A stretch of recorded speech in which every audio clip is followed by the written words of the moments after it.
배운 핵심의 개념을 다시 한번 살펴볼게요. 1의 자리보다 낮은 자리가 있지요. 자, 우리는 10개의 숫자와 1보다 작은 자리값으로 소수를 만들 수 있는데요. 곱하기 10을 하면 한 자리씩 앞으로 나아가고 나누기 10을 하면 한 자리씩 뒤로 나아가죠. 그러니까 1에다가 10을 곱하면 10이 되고 10에다가 10을 곱하면 100이 되고 100에다가 10을 곱하면 1000이 되는 거예요. 그러니까 이렇게 10을 곱하면서 1이었던 것이 10으로, 10이었던 것이 100으로, 100이었던 것이 1000으로 이렇게 앞으로 한 자리씩 나아가는구나 라는 걸 알 수 있어요. 나누기 10을 하면 어떻게 되는 걸까요? 이렇게 생각을 해볼게요. 예를 들어 우리가 100을 10으로 나누면 10이 되죠. 또 10을 10으로 나누면 1이 되는 거고요. 1을 10으로 나누면 그러면 어떻게 될까?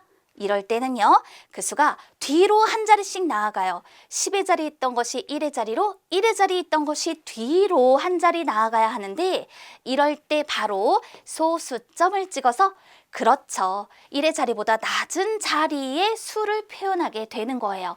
그래서 이렇게 쓰고 자연수 부분에 비어있으니 0을 써서 표현해주면 되는 것이죠. 1의 자리보다 낮은 자리 있네요.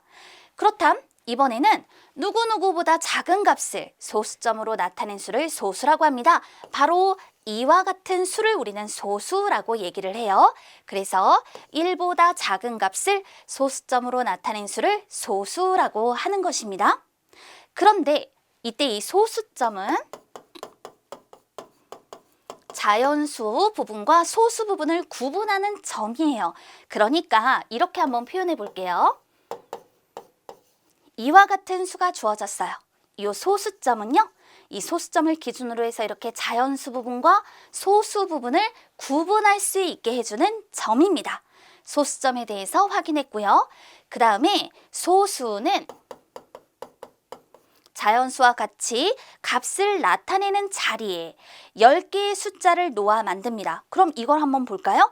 28.42라고 하는 건 10을 나타내는 자리에 숫자 2를 놓아서 20을 표현했죠. 또 1을 나타내는 자리에다가 8을 놓아서 1이 8개, 즉 8을 표현해 준 거잖아요. 그것처럼 이렇게 값을 나타내는 자리에, 그럼 이건 뭘까요? 0.1을 나타내는 자리에 숫자 4를 놓아서 0.4 요것을 표현하게 되는 거거든요. 그래서 소수는 자연수와 같이 값을 나타내는 자리에 10개의 숫자를 놓아서 만든다. 0, 1, 2, 3, 4, 5, 6, 7, 8, 9 이와 같은 10개의 숫자를 놓아서 만들 수 있는 거랍니다. 배운 내용을 확실하게 정리해 두세요.